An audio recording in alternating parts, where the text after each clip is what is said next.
তোমার কি এই বোকামি ভাবকে তোমার কাছে আমাকে টানে? আমি সত্যিই তোমাকে ভালোবাসি। আর কতবার আর কিভাবে বোঝাবো তুমি আমাকে বলো? সিফাত ভীষণ লজ্জা পেয়ে সেখান থেকে দৌড়ে ক্লাসে আসলো। সিফাত ক্লাসে আসার পর রকি বলল, কি রে মামা, তোর গালে এটা কিসের চিহ্ন? আরে, আমাদের ভাবি মনে হয় লাভ বাইট দিয়েছে। কি বলো সিফাত প্রেম করে? ওকে দেখে তো মনে হয় না, ওকে দেখে তো মনে হয় ভাজা মাছটা উল্টে খেতে জানে না। আর লাভ বাইট নেই এখনই? তোরা পাগল হয়ে গেলি নাকি? কি সব বলছিস? আহারে, তুমি করলে দোষ নাই, আর আমরা বলতে গেলেই দোষ। আরে না, তেমন কিছুই না। হ্যাঁ, তেমন কিছু না তো সেইটা তোমার গাল দেখলেই বোঝা যাচ্ছে। এখন বল, ট্রেড দিবি কবে? আর ভাবির সাথে পরিচয় করিয়ে দিবি কবে? আচ্ছা, ভাবির কোনো ছোট বোন আছে নাকি? ছোট বোন দিয়ে তুই আবার কি করবি রে? কি আর করব, এই কপালে তো আর প্রেম জুটলো না। আর সকাল সকাল এমন লাভ বাইট দেই না কেউ। এই বন্যা ম্যাডাম চলে আসছে, এখন চুপ কর না, না হলে কালকের মতো আবার মোরগ বানিয়ে রাখবে। এদিকে সিফাত মন খারাপ করে বসে আছে। একটু আগের কথা ভাবলেই তার কান্না আসছে। আবার তার বন্ধুরা তাকে নিয়ে যা তা বলল, সব মাথার উপর দিয়ে যাচ্ছে। চলুন এদের পরিচয় জেনে আসা যাক। গল্পের নায়ক মুস্তাফিজুর রহমান সিফাত। সবাই তাকে সিফাত বলে ডাকে। এবার অনার্স প্রথম বর্ষে পড়ে সে। একটু বোকা টাইপের ছেলে। প্রেম ভালোবাসার সম্পর্কে তার ধারণা অনেক কম। তবে লেখাপড়ায় সে অনেক ভালো। তার ছোট্ট একটা ভাই আছে, নাম আবির। সে আবার প্রেম ভালোবাসায় পিএইচডি করেছে। সিফাতের একদম বিপরীত হলো আবির। সিফাতের বাসায় তার মা ও বাবা আছে। সিফাতের বাবা একজন বিজনেসম্যান। সিফাত সব কিছু তার মায়ের সাথে শেয়ার করতে ভালোবাসে। তার মায়ের সাথে সে অনেক ফ্রি। তার সাথে প্রতিদিন যা কিছু হয় সব কিছু সে তার মাকে বলে। সাজিদ আর রকি হলো তার বেস্ট ফ্রেন্ড। তার একে অপরের কলিজা। তিনটি দেহে এক যান। আর একটু আগে যে মেয়েটা সিফাতকে প্রপোজ করলো সে হলো বন্যা, সিফাতের ভার্সিটির ম্যাম, ইংরেজি বিভাগের একজন শিক্ষিকা। অনেক রাগী ও জেদি। যেটা সে একবার চাই সেটা যেভাবেই হোক তার করে নেয়। বন্যা হলো তার বাবার একমাত্র রাজকন্যা। মা মারা গেছে অনেক ছোট থাকতে, এর জন্য সে এত বদমেজাজি। এই ভার্সিটির প্রিন্সিপাল স্যার তার বড় আব্বু বিদেশ থেকে পড়াশোনা করেছে। বাবার অনেক অনুরোধে দেশে ফিরেছে। কয়েক বছর হলো। বন্যার বাবা একজন বিজনেসম্যান। তবে বাবার ব্যবসায় না বসে সে নিজে কিছু একটা করতে চায়। ভার্সিটির প্রথম দিনে সিফাতকে দেখে মুগ্ধ হয়ে যায় সে। তার মনের কোণে একটু একটু করে ভালোবাসা জন্ম নিয়েছে। আপাতত এইটুকুই থাক, বাকিটা গল্পে জেনে যাবেন। এখন গল্পে ফেরা যাক। সিফাত, সাজিদ ও রকি ক্লাস শেষ করে ক্যান্টিনের দিকে যাচ্ছে। তখনই সিফাতের ফোন বেজে উঠল। ফোনের স্ক্রিনে তাকিয়ে দেখলো আম্মুর নামটা ভেসে উঠছে। মুখের এক কোণে হাসি ফুটে উঠল। একটি সাইডে যেয়ে ফোনটা রিসিভ করলো সে।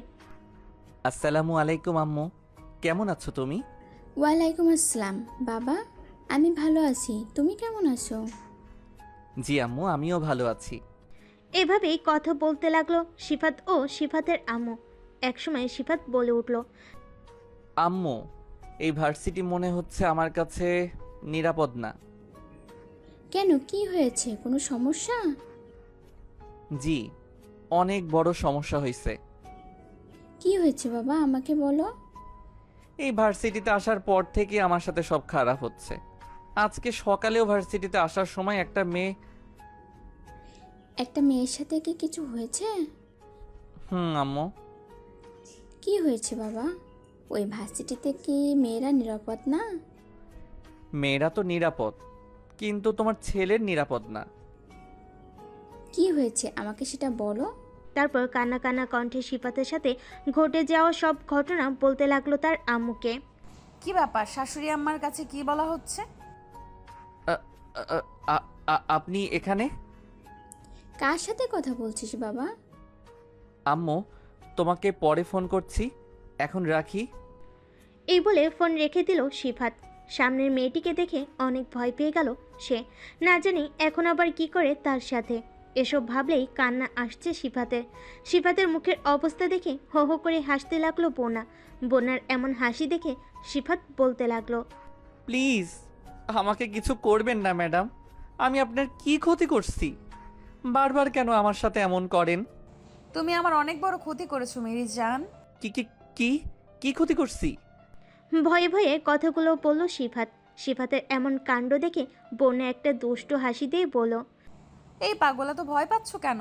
তোমাকে কি আমি মারবো নাকি? তুমি আমার মন কেড়ে নিয়েছো, এজন্য পানিশমেন্ট হিসেবে একটা পাপ্পা দেই। সিফাতের চুলে আলতো করে হাত দিয়ে আবারও দুষ্ট একটা হাসি দিয়ে চলে গেল বন্যা। সিফাত ওখানেই থ হয়ে দাঁড়িয়ে আছে। সে ভাবতে লাগলো, এই মেয়ে এত লুচু কেন? কথায় কথায় শুধু গায়ে হাত দেয়। ছি, এসব আমার বন্ধুরা দেখলে আমার মান সম্মান সব চলে যাবে। এসব ভাবতে ভাবতে ক্যান্টিনের দিকে রওনা দিল। কিরে মামা, হঠাৎ করে কোথায় হারিয়ে গিয়েছিলি? আরে বুঝছিস না, ভাবির কাছে গেছিল মনে হয়। কিরে মামা, তুই ভার্সিটিতে এসে এত বদলে গেলি। আগে তো মেয়েদের দেখলেই ভয় পেতিস। মনে হয় প্রেমের বাতাস লাগছে। কি শুরু করলি তোরা এসব? আম্মু ফোন করেছিল, আর সেই সকাল থেকে দেখছি তোর আমার সাথে এমন করছিস। সত্যি সত্যি আন্টি ফোন করেছিল তো? হ্যাঁ দোস্ত, আম্মু ফোন করেছিল। এভাবে ক্যান্টিনে আড্ডা দিতে দিতে ক্লাসের সময় হয়ে গেল। এক এক করে সব ক্লাস শেষ করে বাড়িতে চলে গেল সিফাত।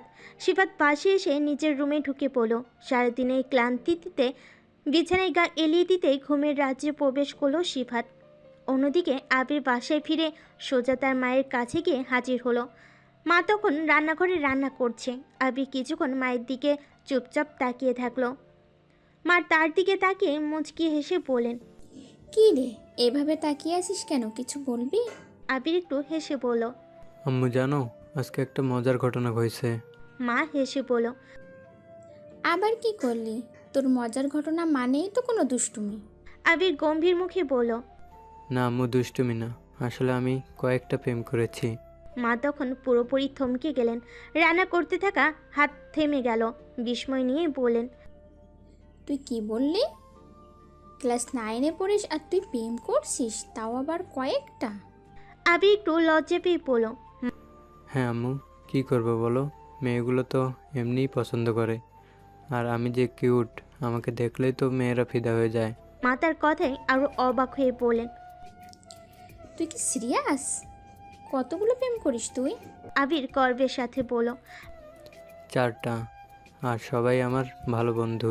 মা এবার রেগে গিয়ে বললেন, আবির, ক্লাস 9-এ পড়িস, পড়াশোনায় মন দিবি, প্রেম টেমের ধান্দায় কেন? আবির আবারও হাসি দিয়ে বলল, আরে আম্মু, এত সিরিয়াস হবার কিছু নেই, আমি তো মজা করে বললাম। মা মাথা নাড়িয়ে বলেন, বন্ধু ভালো, কিন্তু প্রেম করার বয়স এখনো হয়নি। বড় হবি তখন দেখিস। এখন পড়াশোনায় মন দে। তুই যদি সিফাতের মতো সরল হতিস তাহলে নিশ্চিত থাকতাম। আবির এ কথা বলেই একটা দুষ্ট হাসি দিয়ে চলে গেল।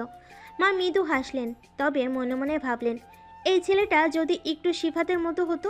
কিন্তু ওর এনার্জি কমানোর কোনো উপায় নেই। অন্যদিকে বন্যা নিজের রুমে বসে চোখ বন্ধ করে সিফাতের লাজুক মুখ আর বোকামির কথা মনে করতে লাগলো। তার কল্পনা শুরু হলো। সিফাত যদি একদিন এসে বলে, বন্যা আমি তোমাকে ভালোবাসি, তখন আমার কি প্রতিক্রিয়া হবে? ভাবতে ভাবতে বন্যা হেসে ফেলল।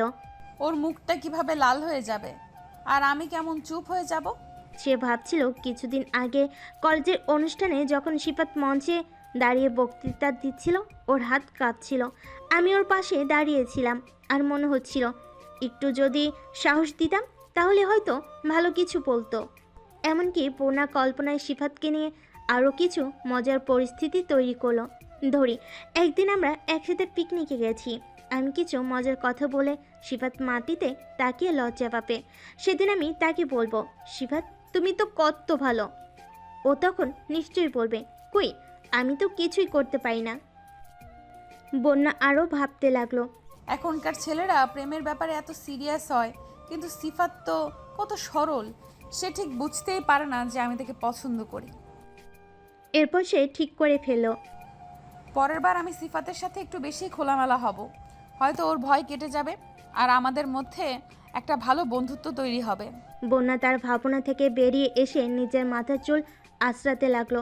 সে হাসতে হাসতে বলল, সিফাতকে নিয়ে অনেক কিছু ভাবছি, কিন্তু যদি ও ঠিক বুঝতে পারে যে আমি ওকে কত ভালোবাসি। এভাবে ভাবতে ভাবতে বোনা বুঝতে পারল সিফাতের সরলতা তার জন্য এক নতুন অনুভূতি তৈরি করেছে। কখনো কখনো বোকামি প্রেমের শুরু। এই ভাবনা নিয়ে বোনা সেদিনের কাজগুলো করতে লাগলো। সিফাত সকালে ফ্রেশ মুডে ঘুম থেকে উঠল, কোনো চিন্তা ভাবনা মাথায় নেই। দিনের শুরুটা বেশ ভালোভাবে হলো। দ্রুত প্রস্তুতি নিয়ে নাস্তা সেরে ভার্সিটির উদ্দেশ্যে বেরিয়ে পড়ল। রাস্তায় বেশ সুন্দর একটা হাওয়া বইছে, আকাশটাও বেশ পরিষ্কার। সিফাত গাড়ির জানালা নামিয়ে দিয়ে বাতাসের হালকা স্পর্শটা অনুভব করলো। ভার্সিটি যাওয়ার পথে সে একটু গান চালিয়ে দিল, মনটা আরও ফুরফুরে লাগছে। রাস্তার চারপাশে গাছগুলো সবুজে ঘেরা, পাখিরা ডেকে চলেছে। সব কিছু খুব স্বাভাবিক ও আরামদায়ক। সিফাত গাড়ি চালিয়ে যাচ্ছিল। গাড়ি যখন ভার্সিটির গেটের কাছে পৌঁছালো তখন সিফাত একটা ছোট্ট হাসি দিল। আজকের দিনটা ভালো যাবে, এই ভাবনা মাথায় নিয়ে সে ভার্সিটির ভিতর ঢুকে পড়ল। সিফাত ভার্সিটিতে প্রবেশ করার পরই তার নজর পড়ে ক্যাম্পাসের এক কোণে, যেখানে বন্যা ম্যাডাম একটি ছেলের সাথে ধাক্কা খাচ্ছেন। সিফাতের মনে হয়েছিল এই মেয়েটা কতটা লুচ্চু, সব সময় ছেলেদের সাথে কোনো না কোনো ঝামেলায় জড়িয়ে থাকে। ছেলেদের ইজ্জত নিয়ে যেন খেলাই তার কাজ। কিন্তু তার ধারণা সম্পূর্ণরূপে ভুল প্রমাণিত হলো যখন দেখলো ম্যাডাম ওই ছেলেটার গালে ঠাস ঠাস করে 2টা থাপ্পড় দিল। এই কুত্তার বাচ্চা, তুই কি চোখে দেখোস না? রাস্তা বুঝিস না? ম্যাডাম ভুল হয়ে গেছে আসলে। ভুল? এটা তো তোদের স্বভাব। মেয়েদের সঙ্গে সুযোগ পেলেই এমন করিস, তাই না? ভার্সিটির মধ্যে এইভাবে ধাক্কা দিস সবাইকে। তোকে তো আমি আজকেই টিসি দেওয়ার ব্যবস্থা করব। তোর মতো কুলাঙ্গার ভার্সিটিতে থেকে ভার্সিটির পরিবেশ নষ্ট করবে, এটা তো আমি হতে দেবো না। সাজুর চেহারা লাল হয়ে গিয়েছিল। সে বুঝতে পারছিল যে বন্যা ম্যাডাম কতটা রেগে আছেন। রাগের আগুনে পুড়ে যাচ্ছিল সে। মাথায় অনেক চিন্তা ঘুরপাক খাচ্ছিল। টিসি মানে তার লেখাপড়া সব শেষ, সব কিছু ভেঙে পড়বে।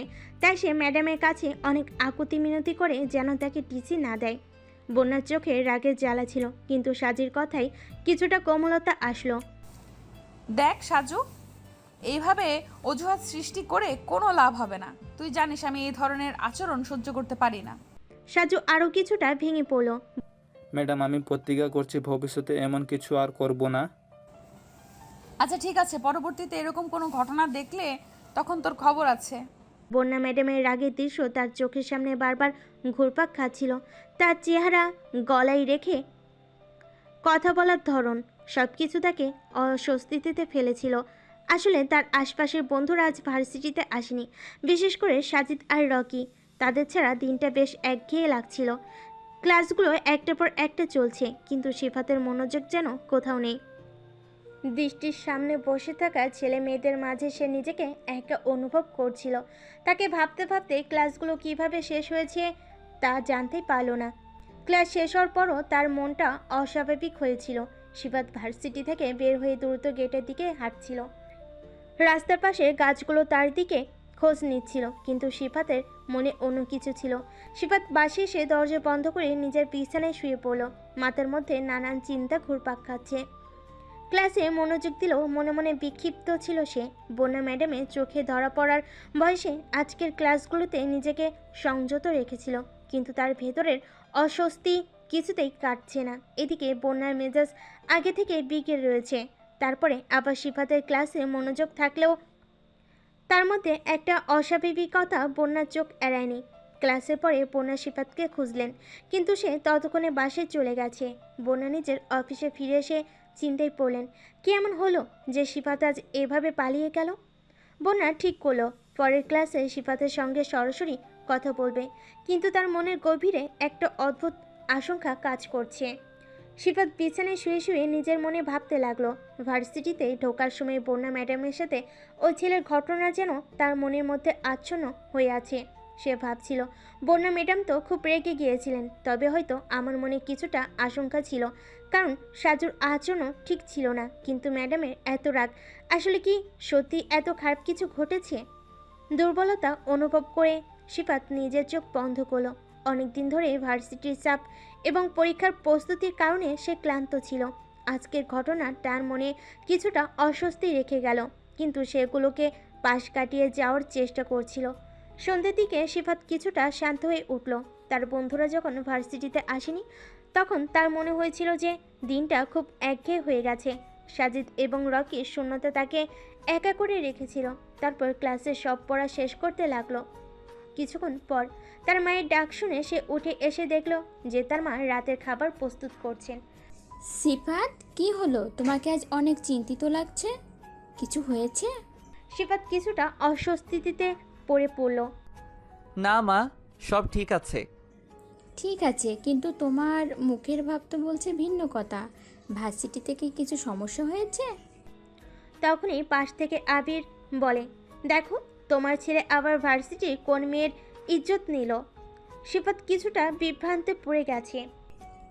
এই কি শুরু করলি তোরা? একটা দেবো, খেয়ে নে আগে।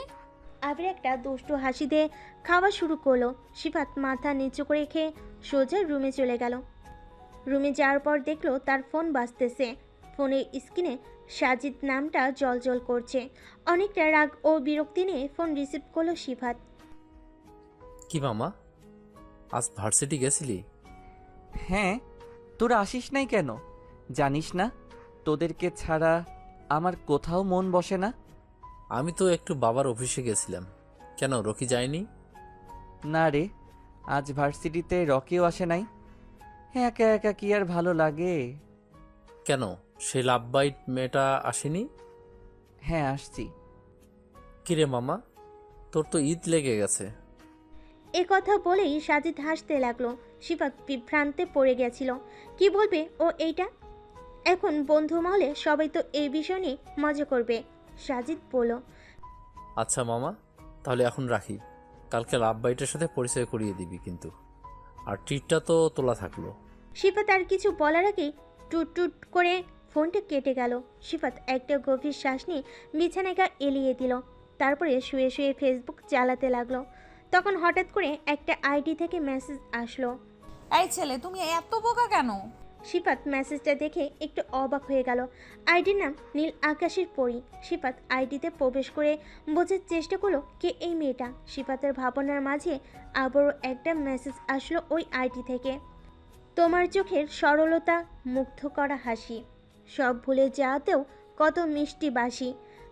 তুমি ভুল করো যতই, মনে রয় আলোয়। তোমার সেই সরলতায় মন হারিয়ে ভাসি। তুমি যখন চুপটি করে থাকো গভীরভাবে, তোমায় চেয়ে বোকা যেন কেউই নেই মা ভূতে। তবু তোমায় দেখে মনে শান্তি আসে প্রাণে। তোমার ছোঁয়ায় জীবন আমার আলোর পথে টানে। হাসো তুমি শিশির ফোটায়, বোকা সেই কথাই তোমার মাঝে খুঁজে পাই স্বপ্নেরা দাঁড়াই। এমন করেই থেকো পাশে, বোকা হই তুমি। তোমার ভুলেই ভালোবাসা, তুমি আমার ভূমি। সিফাত বেশ অবাক হয়ে ভাবতে লাগলো, কিভাবে সম্ভব? নীল আকাশের পরী আবার কে? তারপরও সে মনের ভিতরে একটু উচ্ছ্বাস অনুভব করলো। এই রহস্যময় মেয়েটা তার সম্পর্কে এত কিছু জানলো কিভাবে? কিন্তু আবার অন্যদিকে কবিতার ভাষায় যে মুগ্ধতা ছিল তা তাকে অন্য জগতে নিয়ে গেল। এত সুন্দর কথা, এত সরল আবেগ, এ যেন কারোর হৃদয়ে গভীর থেকে উঠে আসা ভালোবাসা। সিফাত উত্তর দিল, কবিতাটা সত্যি অসাধারণ। তবে আপনি কি আমাকে চেনেন? আমি কি আপনাকে চিনি? সময় তোমাকে সব কিছু জানিয়ে দেবে। সিফাত, তুমি শুধু তোমার মতো থাকো। আর হ্যাঁ, একটু তোমার সরলতা কমাও, তাতে জীবনের মিষ্টি একটু বেশিই থাকে। এই রহস্যময় মেসেজে সিফাতের মনে কৌতূহল আরও বেড়ে গেল। নীল আকাশের পরী কে? কেনই বা এমন কবিতা পাঠালো? এসব ভাবতে ভাবতেই সে বেশ কিছুক্ষণ সময় পার করে দিল। সিফাত এখন কৌতূহল দমাতে পারছে না। নীল আকাশের পরীকে সেটা জানার আগ্রহ তার মনের প্রতিটি কোণা জুড়ে ঘুরছে। সে মনে মনে ভাবছে, কিভাবে কেউ এত সুন্দর করে আমাকে নিয়ে ভাবতে পারে, এতটা চিন্তা করে লিখতে পারে। পরদিন ভার্সিটিতে গিয়েই সে বন্ধুরা সাজিদ এবং রকিকে সব কিছু জানিয়ে দিল। সাজিদ মজা করে বলল, মামা, তুই দেখি বিখ্যাত হয়ে গেছিস। অনলাইনে মেয়ে তোকে নিয়ে কবিতা লিখছে। আরে তোর লাভ লাইফ শুরু হওয়ার আগে প্রেমে পড়া ট্রেনটা স্টার্ট দিয়ে দিল। সিফাত কিছুটা লজ্জে পেল, কিন্তু সে ঠিক করলো আজ ক্লাস শেষে নীল আকাশের পরীর আসল পরিচয় বের করার চেষ্টা করবে। সারাটা দিন ক্লাসে মন বসানো কঠিন হয়ে যাচ্ছিল তার জন্য। তার মাথায় বারবার সেই মেসেজ ঘুরছিল। ক্লাস শেষে সে সরাসরি বাসায় না গিয়ে ক্যাম্পাসের গেটে বসে অপেক্ষা করলো। তার বিশ্বাস ছিল নীল আকাশের পরই নিশ্চয়ই কোনো না কোনোভাবে ক্যাম্পাসের কেউ। সে ফোনে মেসেজ পাঠালো। আপনি কে? আমি আপনাকে চিনতে চাই। মিনিট কয়েক পরে উত্তর আসলো। সময় সব জানাবে সিফাত, কিছু জিনিস সরাসরি জানলেই মজা থাকে না। সিফাত ভেবে পেল না কেন এত রহস্য, তবে সেই রহস্যের জালে আটকে যাওয়াটা যেন তার কাছে এক ধরনের আকর্ষণ হয়ে উঠল। তখনই সামনে বন্যার আগমন। বন্যা সিফাতের দিকে একটা দুষ্টু হাসি দিয়ে এগোতে লাগলো। এই ছেলে আমার জন্য অপেক্ষা করছে বুঝি। সিফাত ভাবনার মাঝে এতটাই ডুবেছিল যে তার সামনে যে একজন দাঁড়িয়ে আছে সেটা সে বুঝতেও পারেনি। বন্যা সিফাতের শার্টের কলার ধরে পড়ল। এই ছেলে, কোন রাজ্যে হারিয়ে গেলে? আমি যে তোমাকে কিছু বলছি এটা কি শুনতে পাইতেছো না? হঠাৎ এমন কাণ্ডে সিফাত কিছুটা অবাক হয়ে গেল।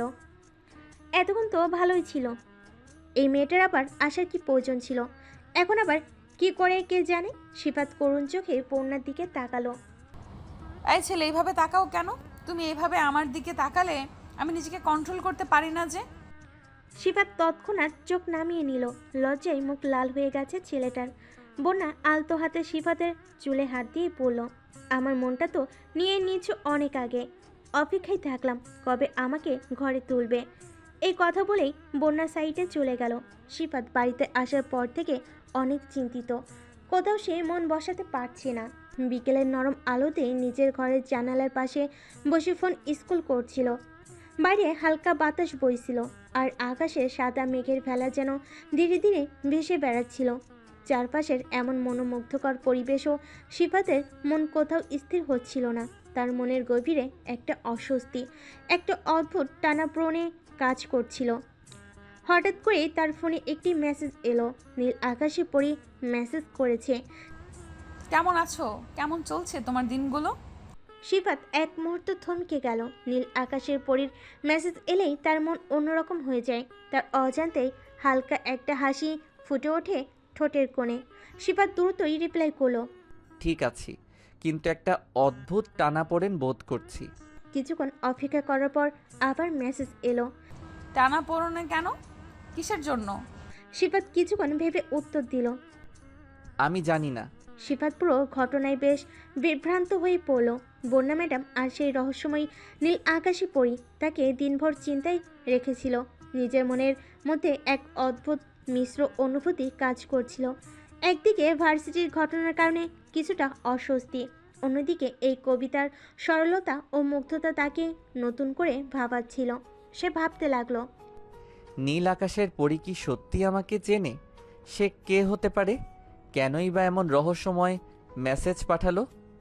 কিছুক্ষণ ফেসবুক ঘাটার পর সিফাত একটা সিদ্ধান্তে পৌঁছালো। হয়তো সমী এর সব উত্তর দিবে। তবে তার মনে কৌতূহল ছিল এবং সিফাত জানত যে সে এত সহজে এটা নিয়ে শান্ত থাকতে পারবে না। কিন্তু আপাতত সে তার বইপত্র নিয়ে বসলো। পড়াশোনার চাপ এড়ানোর উপায় তার জানা ছিল না, কিন্তু মনোযোগ ধরে রাখাটা আজকের মতো কঠিন কাজ। সিফাত বইয়ের দিকে তাকিয়ে রইল, কিন্তু মনটা যেন উড়ে যাচ্ছে দূরে কোথাও। নীল আকাশের পরীকে নিয়ে তার চিন্তাগুলো ক্রমশ জটিল হয়ে উঠছিল। কেনই বা তাকে এভাবে বার্তা পাঠাচ্ছে? আর বোনা, ওর আচরণও কিছুটা অদ্ভুত লাগছিল। একদিকে যেন মজা করছে, আবার অন্যদিকে যেন তার কথার ভেতরে লুকানো কিছু আছে। সন্ধ্যা নেমে আসতে শুরু করলো। বাইরের পাখিরা বাসায় ফিরছে আর বাতাসে হালকা শীতলতা এসেছে। সিফাত বারবার ফোনের দিকে তাকাচ্ছে, যেন কিছু একটা অপেক্ষা করছে। সিফাতের মনে প্রশ্ন ঘুরপাক খাচ্ছিল, নীল আকাশের পরীকে সে কি সত্যিই তাকে চিনে, অথবা এটি কোনো গেম? নীল আকাশের পরীর আচরণও কিছুটা অদ্ভুত লাগছিল। কখনো যেন মজা করছে, আবার কখনো গভীর মনে কিছু ভাবছে। এক সন্ধ্যায় সিফাত ক্যাম্পাসের গাছতলায় বসেছিল। তার পাশে সাদা মেঘের ভেলা আকাশ ভাসছিল। হঠাৎ তার ফোনে মেসেজ এলো। নীল আকাশের পরী। তুমি কি জানো, কখনো কখনো আমাদের পরিচয় প্রকাশ না করাই সেরা। সিফাতের মনে কৌতূহল বাড়তে লাগলো। সে রিপ্লাই করলো, কেন কেন পরিচয় গোপন রাখতে হবে? মেসেজ আসতে দেরি হলো না। কারণ মাঝে মাঝে মানুষকে তাদের অনুভূতিতে ডুবতে দিতে হয়। পরিচয় জানা সবসময় জরুরি নয়। এই উত্তরটি সিফাতের আরও চিন্তায় ফেলে দিল। সে ভাবতে লাগলো, তাহলে কি সে অনুভূতি তাদের পরিচয়ের চেয়ে গুরুত্বপূর্ণ? সে কি সত্যিই নিজেকে নীল আকাশের পরী এর সঙ্গে যুক্ত মনে করছে? পরের দিন ক্লাসের মাঝে সিফাত নীল আকাশের পরীকে মনে করতে লাগলো। সে জানতো সে এক অদ্ভুত টানাপোড়েনের মধ্যে রয়েছে। এই রহস্যময়ী তরুণীর কথা ভাবতে ভাবতে তার মন অস্থির হয়ে উঠছিল। সন্ধ্যা নেমে আসলো। সিফাত নীল আকাশের পরীর কথা ভাবতে ভাবতে হাঁটছিল। ঠিক তখনই আকাশ মেঘে ঢেকে গেল আর ঝুমঝুম বৃষ্টি নামতে শুরু করলো। সিফাত হঠাৎ থমকে দাঁড়িয়ে রাস্তার ধারে একটু আশ্রয় নিল। বৃষ্টি তার চুল আর শরীর ভিজিয়ে দিচ্ছিল, কিন্তু তার মনের মধ্যে চলছিল অন্যরকম ভাবনা। এমন সময় সামনে দিয়ে বোনের গাড়ি আসছিল। বোনা দূর থেকে সিফাতকে দেখতে পেয়ে গাড়ি থামিয়ে নামলো। এই সিফাত, এখানে কেন দাঁড়িয়ে আছো বৃষ্টিতে? কিছু না, বৃষ্টি উপভোগ করছি। বন্যা তখন গাড়ির দরজা খুলে বলল, আরে বৃষ্টিতে ভিজছো কেন? চলো গাড়িতে ওঠো, আমি তোমাকে বাড়ি পৌঁছে দিচ্ছি। কিন্তু সিফাত মাথা নাড়িয়ে মৃদু হেসে বলল, না আমি ঠিক আছি, আপনি যান ম্যাম। বন্যা সিফাতের এই জেদ দেখে কিছুক্ষণ তাকিয়ে রইল। তারপর সে ধীরে ধীরে সিফাতের কাছে এসে তার শার্টের কলার ধরে টেনে নিয়ে গাড়ির দিকে নিয়ে যেতে লাগলো। তুমি তো একদমই কথা শোনো না, চলো গাড়িতে। কিন্তু সিফাত তবুও দাঁড়িয়ে থাকলো। হালকা হেসে বলল, না ম্যাম, আমি একা যেতে পারবো। তখন দুজনেই পুরোপুরি বৃষ্টিতে ভিজে গেল। বন্যা হঠাৎ সিফাতের দিকে একটু ঝুঁকে নেশে ধরা চোখে বলল, এই ছেলে, তুমি কি জানো বৃষ্টিতে ভিজলে তোমাকে কত কিউট লাগে? সিফাত হঠাৎ লজ্জায় পড়ে গেল। তার মুখের দিকে তাকিয়ে বন্যা মিষ্টি করে হাসলো। সিফাত কিছু বলার আগেই বন্যা তাকে হালকা ধাক্কা দিয়ে গাড়ি থেকে টেনে নিয়ে গেল। বন্যার এমন আচরণে সিফাত অনেক অবাক হলো। সে কিছু বুঝে ওঠার আগেই বন্যা গাড়িতে উঠে সিফাতের উপর পড়ল আর নেশালো চোখে তাকিয়ে থাকলো সিফাতের দিকে। একসময় ঘোরালো কণ্ঠে বলল, এই ছেলে, তুমি কি আমাকে বাঁচতে দিবা না? সিফাত কিছুটা বিভ্রান্তের মধ্যে পড়ে গেল। বন্যা একটা দুষ্টু হাসি দিয়ে গাড়ি ড্রাইভিং করতে লাগলো। চারপাশে অন্ধকার আর প্রবল বৃষ্টি, কিছুই ঠিকমতো দেখা যাচ্ছিল না। হঠাৎ একটা ঝাঁকুনি অনুভব হলো আর বন্যা দেখলো গাড়ির চলাচল বন্ধ হয়ে গেছে। এ কি হলো?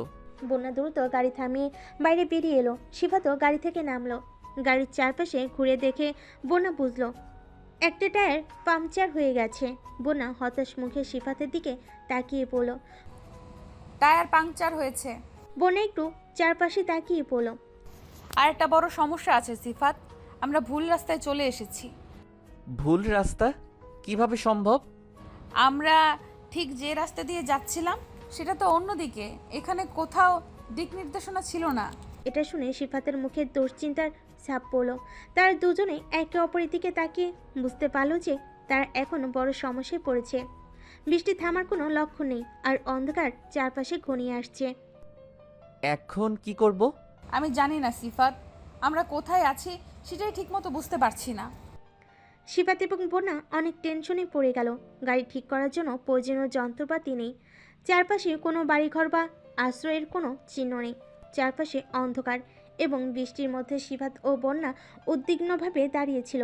কি করবে বুঝতে পারছিল না। হঠাৎ বন্যার চোখে পড়ল দূরে একটা ছোট্ট আলোর মতো কিছু। সে সিফাতকে ইশারা করে বলল, দেখো, দূরে একটা বাড়ি মনে হচ্ছে, আমরা ওখানে গিয়ে আশ্রয় নিতে পারি। সিফাতও ওইদিকে তাকিয়ে বলল, চলেন চেষ্টা করে দেখি, এখানে আর বসে থাকা ঠিক হবে না। তারা বৃষ্টির মধ্যে হেঁটে সেই ছোট্ট বাড়িটার দিকে এগিয়ে গেল। বাড়িটার সামনে এসে তারা দরজায় ঠকঠকালো। কিছুক্ষণ পর দরজা খুলে বেরিয়ে এলেন এক বুড়ি। তার মুখে রহস্যময় হাসি ছিল এবং তার চোখে কিছু অদ্ভুত উজ্জ্বলতা। বৃদ্ধা তাদেরকে দেখে বললেন, তোমরা তো একদম ভিজে গেছো, এসো ভেতর এসো। বনা ও সিফাত তৎক্ষণাৎ ভিতরে ঢুকলেন। বুড়িমা তাদের হাতে কিছু গরম কাপড় দিয়ে পরলেন। যাও বাচ্চা, কাপড় চেঞ্জ করে আসো, নয়তো ঠান্ডা লেগে যাবে তো। বন্যা ও সিফাত কাপড়গুলো হাতে নিয়ে চলে গেল কাপড় চেঞ্জ করতে। ড্রেস চেঞ্জ করে বন্যা ও সিফাত কৃতজ্ঞতার সাথে ভিতরে ঢুকলো।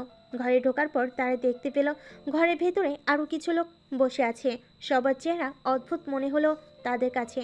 কিছুক্ষণ কথা বলার পর হঠাৎই সবাই মিলে সিফাত ও বন্যার দিকে অদ্ভুতভাবে তাকাতে শুরু করলো, যেটা বন্যা ও সিফাত দুজনের কাছে অদ্ভুত লাগলো। একজন বৃদ্ধ লোক বলল, তোমরা এত সুন্দর জুটি, এখানে এসে তোমাদের বিয়ে না দিয়ে কিভাবে ছাড়ি? সিফাত অবাক হয়ে বলল, কি বলছেন? আমরা এখানে শুধুই আশ্রয় নিতে এসেছি। কিন্তু লোকগুলো তখন জোরাজুরি শুরু করলো এবং শেষমেশ সিফাতকে বুঝিয়ে সুজিয়ে জোর করে বিয়ের অনুষ্ঠানে বসিয়ে দিল। বন্যা চুপচাপ ছিল, তবে তার মুখে সামান্য স্বস্তির ছাপ দেখা গেল। সে মনে মনে হয়তো মেনে নিয়েছিল, কিন্তু সিফাত একদমই রাজি না। তখন তাদের মধ্যে থেকে একজন সিফাতের মাথায় বন্দুক রেখে বিয়েতে বাধ্য হলো। অতঃপর বিয়ে হলো সিফাত ও বন্যার। তারপর তাদেরকে একটা রুমে ঢুকিয়ে দিল সবাই। বন্যা হয়তো তাদের বিয়ের হতে অনেক খুশি, তবে এভাবে চায়নি, বিয়েটা অন্যরকম ভাবে হতে চেয়েছিল। অপরদিকে সিফাত ভাবছে এটা হয়তো বন্যার নতুন একটা গেম ছিল। সিফাতের মনে বন্যার জন্য একরাশ ঘৃণা ছাড়া আর কিছুই নাই। সিফাত রুমের দরজা আটকে দিয়ে বন্যাকে ঘৃণার দৃষ্টিতে বন্যাকে বলল, ছি ছি ছি ম্যাম, আপনার থেকে এটা কখনো আশা করিনি। তুমি আমার কথা বোঝার চেষ্টা করো। কি বুঝবো আর, সেই শুরু থেকে আপনি আমার পেছনে পড়ে আছেন, তারপরে আজকে একটা ষড়যন্ত্র করে আমাকে এভাবে এখানে নিয়ে চলে আসলেন। এতদিন জানতাম শিক্ষকরা তাদের কাজ শুধু ছাত্রছাত্রীদেরকে পড়াশোনার বিষয়ে দক্ষ করে তোলে, কিন্তু আজ দেখছি তারা চরম আকারের নাটক করতে পারে। আপনার জন্য পুরো শিক্ষা জাতিকে মানুষ ঘৃণা করবে। কি অন্যায় ছিল আমার, আপনি আমাকে এভাবে ব্যবহার করলেন। আচ্ছা, কোনো সমস্যা নেই, 6 মাসের মধ্যেও তুমি ডিভোর্স পেপার পেয়ে যাবে। আর আমাকে মাফ করে দিও, আমি কখনো চাইনি এমন একটা রাত আমাদের জীবনে আসুক। বন্ধ করুন আপনার এই নাটক। আর আপনি কি ভাবছেন আমি আপনার সাথে সংসার করব? অবশ্যই আমি আপনাকে ডিভোর্স দিয়ে দেব। এই কথা বলে সিফাত একটা বালিশ নিয়ে ফ্লোরে চলে গেল। বন্যা তাকে বলল, আমি ফ্লোরে ঘুমাচ্ছি, তুমি উপরে ঘুমাও। থাক, আর কোনো নতুন নাটক শুরু করতে হবে না, আমি এখানেই ঠিক আছি। ফ্লোরে শুয়ে ফোনটা অন করলো সিফাত। দেখলো তার মায়ের অনেকগুলো কল আসছে। ফোনটা ব্যাক করলো সে। কয়েকবার বেজেই ফোনটা রিসিভ হলো। ওপাশ থেকে ইতস্তত কণ্ঠে, কোথায় বাবা তুই? আম্মু, আমি একটা বন্ধুদের বাসায় আসছি, কালকে সকালেই বাড়িতে চলে যাব। বৃষ্টির জন্য ওরা যাইতে দেয় নাই। কিন্তু আমাকে তো একটা ফোন দিয়ে বলবি। আম্মু, ফোনটা বন্ধ হয়ে গেছিল, এই মাত্র অন করলাম। তুমি টেনশন করো না তো, কালকে সকাল হলে আমি বাড়িতে চলে যাব। এখন ঘুমিয়ে পড়ো, আমিও ঘুমাবো। ওকে বাবা, ঠিক আছে। ফোনটা কেটে সিফাত একটা দীর্ঘশ্বাস পেল। জীবনের প্রথম সে তার আম্মুকে মিথ্যা কথা বলেছে। নিজের মনের ভিতরে একটু অনুশোচনা হতে লাগলো। তারপরও কিছু করার নেই, কারণ সত্যটা জানালে তার মা নিশ্চয়ই অনেক বেশি কষ্ট পাবেন ও হার্ট হবেন। সিফাতের মনটা একদম ভালো নেই। ফেসবুকে গেল সিফাত। ফেসবুকে একভাবে নোটিফিকেশন চেক করতে লাগলো, কিন্তু না, আজকে তার ফোনে কোনো নোটিফিকেশন আসে নাই। একরাশ হতাশা নিয়ে ফোনটা রেখে দিল পাশে। একটু পরে ফোনে টুংটুং করে 2টা নোটিফিকেশন আসলো। ফোনটা আবার হাতে নিতে দেখলো জিপ অফিস থেকে মেসেজ করেছে। একরাশ বিরক্তি ও রাগ নিয়ে ফোনটা পাশে রাখলো। সিফাত আর ঘুমের রাজ্যে ডুব দিল। বন্যা শুয়ে শুয়ে সিফাতের কথা মনে করতে থাকে। সিফাতের রাগ আর ক্ষোভ তার মনে সৃষ্টি করে জ্বলন্ত আগুনের মতো। কিভাবে সিফাত আমাকে এত ঘৃণা চোখে দেখে? সেভাবে সিফাতের প্রতি তার ভালোবাসা একদিকে, অন্যদিকে সিফাতের এই ক্ষোভের প্রতিক্রিয়া যেন তাকে ছুরির আঘাত করছে। আমি জানি আমি কিছু করতে পারিনি। বন্যা নিজের কাছে মনের দোলা অনুভব করে। আমি তো শুধুই আশ্রয় নিতে এসেছিলাম, অথচ এই পরিস্থিতি। কিন্তু সিফাত কেন আমাকে এভাবে অবিশ্বাস করছে? এই চিন্তায় তার বুকের ভিতর অস্থিরতা শুরু হয়। সিফাতের মুখে ক্ষোভের ভাষা শুনে তার মনে হতাশা জমে ওঠে। সে কি জানে আমি তাকে কতটা ভালোবাসি? আমি কখনো চাইনি আমাদের সম্পর্ক এই পথে আসুক, কিন্তু সে কি জানে আমি কোনো ষড়যন্ত্রের অংশ নই? সিফাতের কাছে পৌঁছানোর জন্য যে অন্তরের গভীরতা প্রয়োজন, তাকে সিফাত উপলব্ধি করে। এভাবে চিন্তায় ডুবে থাকা অবস্থায় সে জানে সিফাতের মনে তার প্রতি যে বিরক্তি রয়েছে তা কখনো ভুলবে না। আমার জন্য তো সিফাতের মনে কেবল ঘৃণা। তার রাগের আগুনে আমি পুড়তে চাই না। আমি তাকে কখনো বিরক্ত করব না। হয়তো এটাই আমাদের ভালোর জন্য হবে। বন্যা মনে মনে প্রতিজ্ঞা করে, আমি আর কখনো সিফাতের সামনে যাব না। তার ক্ষোভের আগুন থেকে নিজেকে রক্ষা করতে চাই। এসব ভাবনার মধ্যেই ডুবেছিল বন্যা। হঠাৎ দেখলো সিফাত জ্বরে কাতরাচ্ছে। একটা কম্বল নিয়ে সিফাতের পাশে গেল, কম্বলটা গায়ে জড়িয়ে দিল। তারপর সিফাতের কামড়ি কমে না। বন্যা ভীষণ চিন্তায় পড়ে গেল। সে কোনো উপায় খুঁজে না পেয়ে সবাইকে ডাক দিল। সবে এসে যখন দেখলো সিফাত নিচে শুয়ে আছে, তখন অনেকটা অবাক হয়ে গেল। আর বন্যা করুণ চোখে তাদের দিকে তাকিয়ে পড়ল। প্লিজ আমাদের একটু সাহায্য করুন, সিফাতের ভীষণ জ্বর আসছে। বন্যার কথা শুনে সবাই অবাক হয়ে গেল। বুড়িমা সিফাতের কপালে হাত দিয়ে দেখলো সত্যি জ্বরে কাপ পুড়ে যাচ্ছে সিফাতে। তখন বন্যার দিকে অবাক দৃষ্টিতে বুড়িমা জিজ্ঞাসা করলো, কি ব্যাপার, ছেলেটা নিচে শুয়ে আছে কেন? বন্যা নিজেকে সামলাতে না পেরে কান্না করে দিল আর সবকিছু তাদেরকে খুলে বলল। এটা শুনে সবাই অনেক অবাক হয়ে গেল। বন্যা ভার্সিটির প্রথম দিন থেকে শুরু করে সবকিছুই জানালো তাদের। তখন দুজন বৃদ্ধ সিফাতকে বিছানায় তুলে দিল আর সারা রাত ধরে বুড়িমা ও বন্যা সিফাতকে সেবা করলো। বন্যা তাহাজ্জুদে বসে সিফাতের জন্য কান্না করতে করতে আল্লাহর কাছে সিফাতের সুস্থতা কামনা করলো। এসব কিছু দেখে বাকিরা কান্না করে দিল আর ভাবতে লাগলো এমন মেয়েও দুনিয়ায় আছে। এভাবেই ওই রাতটা কেটে গেল। ফজরের আজান শুনে বন্যা অজু করে এসে আবারও নামাজে দাঁড়ালো আর নামাজ আদায় করলো। মোনাজাতে বসে কান্না করতে করতে সিফাতের মঙ্গল কামনা করলো ও সুস্থতা কামনা করলো। সবাই অনেক অবাক হয়ে রইল আর ভাবতে লাগলো মেয়েটা এই ছেলেটাকে কত ভালোবাসে। তা এই রাতেই বুঝতে পারলাম সামান্য জোরে মেয়েটার কত পাগলামি। ইস, ছেলেটা যদি এসব দেখতো তাহলে নিশ্চয়ই মেয়েটাকে একটু বোঝার চেষ্টা করত। বন্যা নামাজ শেষ করে সবাইকে অনেক বুঝিয়ে সেখান থেকে বিদায় নিল আর আসার সময় বলো এসব কথা যেন সিফাতকে না জানায়। এদিকে সিফাত ঘুম থেকে উঠে দেখলো বন্যা রুমে নেই। সিফাত একটা স্বস্তির নিঃশ্বাস ফেল। ফ্রেশ হয়ে এসে বুড়িমার রুমে যেতেই দেখলো বুড়িমা তার জন্য খাবার সাজিয়ে রাখছে। বুড়িমা সিফাতকে দেখা মাত্রই বলল, ভিতরে আসো বাবা। সিফাত ভেতরে প্রবেশ করতেই বুড়িমা খাবারটা তার হাতে দিল আর বলল, এটা খেয়ে নাও। সিফাত সেখান থেকে কিছু খাবার খেয়ে সবার কাছ থেকে বিদায় নেওয়ার জন্য উঠল, কিন্তু কোথাও বন্যাকে দেখতে পেল না। এজন্য সে বুড়িমার কাছে জিজ্ঞাসা করলো। বুড়িমা বলল, খুব সকালে সে চলে গেছে। সিফাত কারণ জানতে চাইলে তারা কেউ বলতে চাইল না, তবে সবার মন বিষণ্ণতায় ছেয়েছিল। সিফাত একটু অবাক হলো, আবার জিজ্ঞাসা করলো। তখন একটা বৃদ্ধ আর নিজেকে ঠিক রাখতে পারলো না, সবকিছু সিফাতকে জানালো। কালকে রাতে ও অসুস্থ হওয়ার পরে মেয়েটা কত পাগলামি করেছে সেসব কথাও জানালো সিফাতকে। সিফাতের এসব কথা যেন কিছুই আসে যায় না। সে একটা স্বস্তির নিঃশ্বাস ফেলে সেখান থেকে উঠল। সত্যি মেয়েটা তোমাকে অনেক ভালোবাসে, তাকে ডিভোর্স দিও না, আর তোমাদেরকে অনেক মানিয়েছে। আচ্ছা বুড়িমা, আমি আজকে উঠি। এ কথা বলে সিফাত সবার কাছ থেকে বিদায় নিয়ে নিল। উদ্দেশ্য বাড়িতে যাবে। সিফাত বাড়িতে এসে সামান্য চিন্তিত মনে ভাবতে থাকে। তার মায়ের কণ্ঠে প্রশ্ন শুনে সে একটু ভেঙে পড়ে। কি ব্যাপার সিফাত, কালকে কোথায় ছিলে? কোনো বন্ধুর বাড়ি ছিলে? হ্যাঁ, একটা বন্ধুর বাড়িতে গিয়েছিলাম। তুমি কি কোনো চিন্তায় আছো? কোনো সমস্যা হয়েছে কি?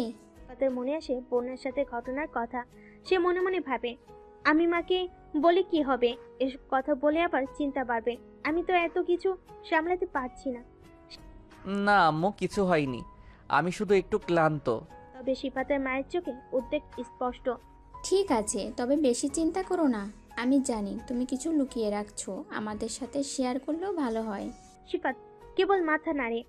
না আম্মু, সত্যি কিছু নেই, আমি ঠিক আছি। মায়ের কথায় সিফাতের মনে একটা অস্বস্তি বিরাজ করে। সে জানে মায়ের চিন্তা ভাবনা তার জন্য কতটা ভালো, ততটাই তার মধ্যে আড়ালে চলে যাওয়া অনুভূতি বেড়ে যায়। সে কোনোভাবে মাকে মিথ্যা বলতে চায় না, কিন্তু পরিস্থিতি এত জটিল যে সঠিক শব্দ খুঁজে পেতে কষ্ট হচ্ছে। তুমি যদি কিছু অনুভব করো আমাকে জানাতে পারো।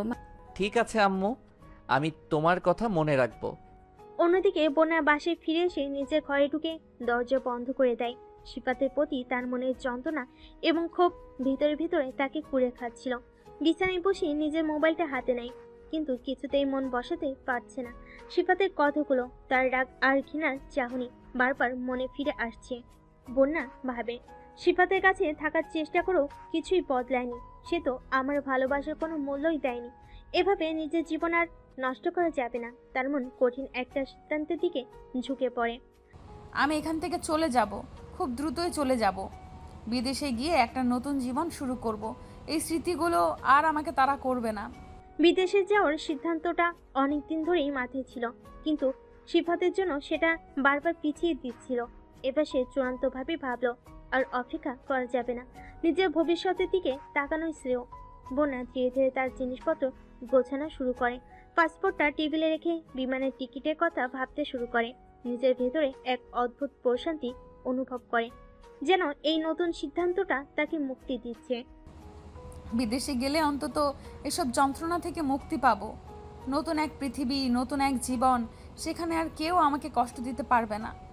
তবে তার মন থেকে সিফাতের স্মৃতি পুরোপুরি মুছে ফেলা সহজ হবে না, এটা বন্যা জানে। তবু সে নিজেকে সামলাতে চেষ্টা করে। তখনই বন্যার আপু রুমে প্রবেশ করলো। কি হয়েছে মামুনি, কোথাও যাবে নাকি? হ্যাঁ আব্বু, আমাকে একটু ইমার্জেন্সি লন্ডন যেতে হবে। কেন, কোনো সমস্যা হয়েছে? বন্যা কিছুটা চিন্তিত ভঙ্গিতে বলল, আসলে আব্বু, আমার একটা বান্ধবীর আম্মু অনেক অসুস্থ, এজন্য আমাকে ইমার্জেন্সি একটু যেতে হবে। প্লিজ আব্বু, না করো না। আর একটু পড়াশোনার বিষয়ে কাজও আছে। বন্যার আপু কিছুক্ষণ চুপচাপ দাঁড়িয়ে থাকলেন। তার চোখে চিন্তার ছাপ স্পষ্ট দেখা যাচ্ছিল, কিন্তু মেয়ের কথাই বাধা দিতে চাইছিলেন না তিনি। বন্যা সাধারণত এমন কিছু বলে না, যদি না খুব জরুরি হয়। ঠিক আছে মামুনি, তুমি যদি মনে করো যেতে হবে তাহলে যাও, তবে একা একা যেও না। ভিসার কাজগুলো কি ঠিক আছে? বন্যা একটু দ্বিধায় পড়ে যায়, কেননা সে নিজের ভিতরের কারণগুলো আড়াল করেছে, কিন্তু নিজেকে সামলে নিয়ে মৃদু হাসিতেই পড়ল। হ্যাঁ আব্বু, সব ঠিক আছে। তুমি দোয়া করো যেন সব ভালোভাবেই হয়। বন্যার আপু মেয়ের মাথায় হাত রেখে স্নেহের সাথে বলেন, আল্লাহ তোমার মঙ্গল করুন মামুনি, যা কিছু করো ভেবে চিন্তে করো, আমি তোমার পাশে আছি। বন্যা মাথা নিচু করে দাঁড়ালো। মনে মনে অনুভব করলো কিভাবে নিজের আপুকে মিথ্যা বলছে, কিন্তু তার মন এক ধরনের অস্থিরতার মধ্যে আছে। সে জানে সিফাতের স্মৃতি তাকে তাড়া করবে, কিন্তু এই মুহূর্তে তার নিজের জন্য একটা নতুন জীবন শুরু করা দরকার। আপুর কাছ থেকে বিদায় নিয়ে বন্যা ভেতরে ভেতর একটা অদ্ভুত প্রশান্তি অনুভব করলো, যদিও তার মন একান্তভাবে ভারী ছিল সিফাতের প্রতি তার না বলা কথাগুলোর জন্য। কিন্তু সে কোনোভাবেই এই স্মৃতি থেকে মুক্ত হতে পারবে না। বন্যা জানে যে সিফাতের জন্য তার মনে যা অনুভব করেছে তার চিরদিন তার ভেতরে গভীর ক্ষত হিসেবে থাকবে। তবু বিদেশ যাওয়ার সিদ্ধান্ত নেওয়া তার জন্য একমাত্র পথ। তার হৃদয়ে আশা, নতুন জায়গায় গিয়ে হয়তো সে তার জীবন আবার গুছিয়ে নিতে পারবে। সিফাতের প্রতি ভালোবাসা বন্যার মনে যেমন গভীর, তেমনি তার রাগ আর হতাশা তাকে নতুন করে চিন্তা করতে বাধ্য করেছে। সে জানে নিজের জন্যই তাকে এই কঠিন সিদ্ধান্ত নিতে হবে। বন্যা মনে মনে ভাবল, হয়তো একদিন সব কিছু বদলে যাবে। অন্যদিকে সিফাত তার নীল আকাশের পরীকে নিয়ে ভাবতেছে। সে যেন এই কয়দিনে একদম দিশাহারা হয়ে গেছে। কতবার যে নীল আকাশের পরিণামের আইডিতে ইনবক্স চেক করেছে, কিন্তু কোথাও তার চিহ্ন নেই। দিনে হাজার হাজার বার ইনবক্স চেক করা আর মেসেজ করা, এভাবে কেটে গেল অনেক দিন। এখন আর সিফাত আগের মতো নেই, সবসময় মনমরা হয়ে যেখানে সেখানে বসে থাকে। সিফাতের আম্মু এসব দেখে জিজ্ঞেস করলো, কি রে, কোনো সমস্যা হয়েছে নাকি? এই কয়েকদিন ধরে দেখছি মন খারাপ তোর। না আম্মু, তেমন কিছু হয়নি। আমার পেটে তুই হয়েছিস নাকি আমি তোর পেটে হয়েছি? আমাকে শিখাতে আসিস না। সিফাত আর কিছু বলার সাহস পেল না। সিফাতের আম্মু সিফাতকে সাহস দিয়ে বলল, বাবা ভয় পাস না, আমি আছি তো, আমাকে সব কিছু খুলে বল। সিফাতের আম্মুকে নীল আকাশের পরীর সাথে ঘটে যাওয়া সব ঘটনা খুলে বলল। সিফাতের আম্মু বলল, দেখ, কেউ দুষ্টুমি করতো, এখন আর ভালো লাগছে না, তাই আর দুষ্টুমি করছে না। না আম্মু, ও আমার সাথে দুষ্টামি করতে যাবে কেন? আমার মনে হয় ওর কোনো সমস্যা হয়েছে। ওর কোনো সমস্যা হয়নি। দেখ বাবা, তুই এমনিতেই অনেক সহজ সরল, হয়তো এইটা সুযোগ নিয়েছে, আর আমার মনে হয় ওইটা তোর কোনো বন্ধু হবে। না আম্মু, ওর বায়োডাটা দেখেছি, ওইটা একটা মেয়ে। তাহলে হয়তো তোর সাথে দুষ্টুমি করেছে, ভুলে যাও সব। আচ্ছা আম্মু। এভাবে সিফাতের জীবন কাটতে লাগলো। এখন আর ভার্সিটিতেও বন্যা নেই, তাকে আর কেউ অযথায় বিরক্ত করে না। তবে আগের কথা মনে হলে অটোমেটিক মুচকি হাসে সিফাত। আর নীল আকাশে পড়ি আসলে এটা কে, তার মনে অদ্ভুতভাবে জানার ইচ্ছা জাগে। মনে এক কোণে তার জন্য সুপ্ত ভালোবাসা জমিয়েছে সিফাত। প্রতিদিন সিফাত নীল আকাশের পরি নামের আইডিটা চেক করে, তাকে নিয়ে ভাবতে থাকে আসলেই কি তার সাথে মজা করেছে, নাকি সেও সিফাতের মতো তার মনে ভালোবাসার ঘর বুনেছে। একদিন হঠাৎ সিফাত দেখলো নীল আকাশে পরি অনলাইনে আসছে। সিফাত তড়িঘড়ি করে মেসেজ করলো, কেমন আছো তুমি? কোথায় ছিলে এতদিন? ভালো। কোথায় ছিলে? তোমার কি কোনো বিপদ হয়েছে? না, আমার কোনো বিপদ হয়নি। তুমি জানো তোমাকে আমি কত মেসেজ করেছি? না, আমি জানতেও চাই না, আর তুমি আমাকে কখনো মেসেজ করবে না। কিন্তু কেন? তোমার কি কোনো বিপদ হয়েছে? না, আমি কতবার বলবো আমার বিপদ হয়নি? আমাকে বলো তাহলে কি হয়েছে। আমি তোমাকে এত কিছু বলতে বাধ্য নই। তুমি জানো এতদিন তুমি অনলাইনে আসোনি, আমি তোমার জন্য কত কষ্ট পেয়েছি। প্রতিদিন তোমাকে নিয়ে ভেবেছি, চিন্তা করেছি। তুমি আমার মাথা থেকে কখনোই বের হওনি। আমি তোমার জন্য কতটা ব্যথা সয়েছি। সিফাত, এইসব ছেলে মানুষই কথা বলে লাভ নেই। তুমি যা ভাবছো আমি সেভাবে কিছুই অনুভব করিনি। তুমি কি একবারও ভাবোনি? তাহলে এতদিন কেন আমাকে দূরে সরিয়ে রাখলে? তোমার কি আমার জন্য একটু অনুভূতি নেই? অনুভূতি? আমি তোমার সাথে এতদিন শুধু মজা করেছিলাম সিফাত। তোমার সাথে দুষ্টুমি করাই আমার উদ্দেশ্য ছিল। তুমি এতটা সিরিয়াস কেন হয়ে গেলে? দুষ্টামি? আমার জীবনের এত বড় একটা অংশ তুমি শুধুই মজার জন্য নিয়েছিলে? তাহলে আমার জীবনে এসেছিলে কেন? তোমার সাথে শুধু সময় কাটানোর জন্য আর মজা করার জন্য এসেছিলাম। সত্যি বলতে তোমার মতো ছেলেদের সাথে এমন মজা করাই যায়, কিন্তু সিরিয়াস কিছু না। তুমি এমনভাবে আমার সাথে খেললে। আমি তো তোমাকে সত্যি ভালোবেসেছি। তোমার জন্য রাতগুলো কেটেছে চিন্তায়, আর তুমি সেটা দুষ্টামি ভেবেছ। তুমি যখন অনলাইনে আসতে না, মনে মনে তোমার খোঁজ নিতাম, তুমি ভালো আছো কিনা সে চিন্তায় পাগল হয়ে যেতাম। অথচ তুমি সব কিছুই দুষ্টামি, আমার সাথে দুষ্টামি করেছো। হ্যাঁ সিফাত, তোমার মতো ছেলেদের নিয়ে মজা করতেই ভালো লাগে। তুমি এতটা সিরিয়াস হওয়ার কোনো দরকার ছিল না। তাহলে আমি সব ভুল বুঝেছিলাম। আমার জীবনে তুমি শুধুই দুষ্টামি ছিলে। বিছানার এক কোণে বসে চোখের পানি মুছতেছে আর ভাবতেছে তার মায়ের কথাই তাহলে সত্য হলো। তার সাথে শুধুমাত্র মজা করলো সে। সিফাত ফোনটা বন্ধ করে পাশে রাখলো, ঘুমানোর চেষ্টা করলো, কিন্তু ঘুম আসছে না সিফাতের। নীল আকাশের পরীর অপমানের পর সিফাত মনের গভীরে ডুবে যায়। তার প্রণস্মৃতি মনে পড়ে। সে বোনের কথা মনে করে, যাকে সে সবসময় অপমান করেছিল, যাকে সে একসময় ভুল বুঝেছিল আর নিঃস্বার্থভাবে ভালোবেসেছিল। বন্যা। বন্যা, আমি তোমাকে কতটা অবহেলা করেছি, কতটা অপমান করেছি, অথচ তুমি সব সময় আমার পাশে ছিলে, আমাকে ভালোবেসেছ। আমি তোমার সেই ভালোবাসার মর্যাদা দিতে পারিনি।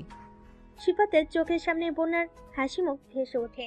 বন্যা সেই নির্ভেজাল ভালোবাসা যা সে একসময় বুঝতে পারেনি।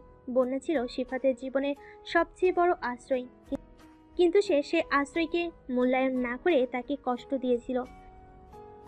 বন্যা কখনো আমাকে এভাবে অপমান করেনি, বরং আমাকে সব সময় ভালোবাসতো। তার চোখে কখনো দুষ্টামির ছাপ দেখিনি। তার চোখ দুইটা বলেছিল ভালোবাসা, যেটা শুধু আমার জন্যই বিরাজ করত।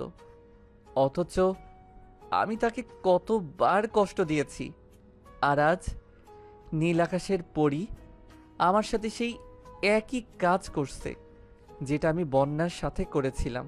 সিফাতের মনে পড়ে সেই সময় যখন সে বন্যাকে ভুল বুঝেছিল। সেদিন বন্যার কোনো দোষ ছিল না। কোনো কিছু যাচাই না করে সে বন্যার উপরে সব চক্রান্তের দায়ভার চাপিয়ে দিয়েছিল। অথচ বন্যা কখনো অভিযোগ করেনি, বরং সবসময় তার ভালোবাসা দিয়েই সিফাতকে আগলে রেখেছিল। বন্যা, তোমাকে কষ্ট দিয়ে আমি কত বড় ভুল করেছি আজ আমি বুঝতে পারছি। যখন নীল আকাশের পরী আমার সাথে একইভাবে আচরণ করছে, সিফাতের মনে হয় তার নিজের করা ভুলগুলো যেন ফিরে আসছে তার জীবনে। বন্যাকে যে অপমান সে একসময় করেছিল, আজ সে নিজে সেই অপমানের শিকার। সিফাতের দিনগুলো যেন কোনো অর্থই রাখে না আর। ভার্সিটি থেকে বের হয়ে যাওয়ার পর থেকে তার জীবনটা অনেকটা একঘেয়ে এবং শূন্য মনে হয়। ক্লাসের প্রতি আগ্রহ নেই, বন্ধুদের সাথে আড্ডা দেওয়া বন্ধ। সব কিছুতেই যেন এক ধরনের অনিশ্চয়তা এবং বিষণ্ণতা ঘিরে ধরেছে তাকে। এর মধ্যে একটা জিনিস বারবার তার মনে আসে, বন্যা ছিল তার ম্যাম। তবে সে শুধু শিক্ষকই নয়, সিফাতের জীবনে এক গুরুত্বপূর্ণ অংশ হয়ে উঠেছিল। সিফাত কখনো বুঝতে পারেনি কেন বন্যা তার মনে এত গভীর প্রভাব ফেলেছে। তবে এখন তার জীবনটা যেন থমকে গেছে। ভার্সিটি শেষ হওয়ার পর অনেকদিন কেটে গেছে। কিন্তু বোনের কথা এক মুহূর্তের জন্য ভুলতে পারেনি সে। একদিন হঠাৎ সিফাত তার বন্ধু সাজিদ আর রকির সাথে দেখা করে। অনেকদিন পর তাদের সাথে বসে, কিন্তু সিফাতের মন যেন অন্য কোথাও পড়ে থাকে। তার বন্ধুদের সাথে মনের মতো কথা বলার ইচ্ছাও হারিয়ে ফেলেছে সে। এক পর্যায়ে সাজিদ তাকে জিজ্ঞেস করে, কিরে, তুই এমন চুপচাপ কেন? এতদিন পর দেখা হলো আর তোর এই অবস্থা? সিফাত প্রথমে কিছুই বলতে চায় না, কিন্তু মন তো চুপ করে থাকতে পারে না। সিফাত যখন সাজিদ এবং রকির কাছে বোনের কথা শেয়ার করলো, তখন তারা বেশ অবাক হয়ে গেল। সাজিদ বলল, এত সহজ সরল ছেলেটা কিভাবে একজনের প্রেমে পড়ে গেল? রকি হাসতে হাসতে বলল, আরে ভাই, প্রেম তো কখনো স্বাভাবিক হয় না। তুই যদি এই প্রেমে পড়তি তবে তো জীবনটা মজার হবে। সিফাত হালকা হাসির চেষ্টা করলো, কিন্তু তার মনে একটা কষ্ট ছিল। আমি জানি এটা সহজ নয়, কিন্তু বন্যা আমার জন্য বিশেষ ছিল। আর হ্যাঁ, শুনেছি বন্যা ম্যাম ভার্সিটির জব ছেড়ে দিয়েছে প্রায় 4-5 মাস আগে। এই কথা শুনে সিফাতের বুকের ভেতরটা হু হু করে উঠল। কেন সে সময় থাকতে বুঝলো না? সে ভাবতে লাগলো। সাজিদ বলল, তুই তো জানিস প্রেমের গল্প সবসময় সহজ হয় না, তবে তুই তাকে ফোন কর, হয়তো সে তোকে বুঝবে। সিফাত চিন্তিত ভঙ্গিতে বলল, কিন্তু ফোন নাম্বার কই পাবো? আমার কাছে ম্যামের একটা ফোন নাম্বার আছে, তুই এই নাম্বার দিয়ে চেষ্টা করতে পারিস। সিফাত তাড়াহুড়ো করে ফোন বের করে বলল, হ্যাঁ, নাম্বারটা দ্রুত দে, আমি এখনই ফোন দিচ্ছি। 0178880। সিফাতের ঠোঁটের কোণে একটা মিষ্টি হাসি ফুটলো। সিফাত খুশিতে আত্মহারা হয়ে ফোন দিল ওই নাম্বারে, কিন্তু নাম্বারটি বন্ধ দেখালো। আবার দুঃখের ছায়া নেমে আসলো সিফাতের মুখে। বন্ধুদের দিকে তাকিয়ে বলল, নাম্বার তো বন্ধ, অন্য কোনো নাম্বার আছে? না, ম্যামের এই নাম্বারটা আমার কাছে আছে, এইটা ছাড়া আর কোনো নাম্বার আমার কাছে নাই। রকি বলল, তুমি কি জানো সিফাত, প্রেম কখনো থামতে জানে না, তাই তুমি তার জন্য অপেক্ষা করো। সিফাতের মনটা একটু উজ্জীবিত হলো। বন্ধুরা তার পাশে দাঁড়িয়ে থাকায় সে বুঝতে পারে তার অনুভূতি একা নয়। সে ভাবতে থাকে, যেভাবেই হোক সে বোনাকে তার অনুভূতি জানাবে।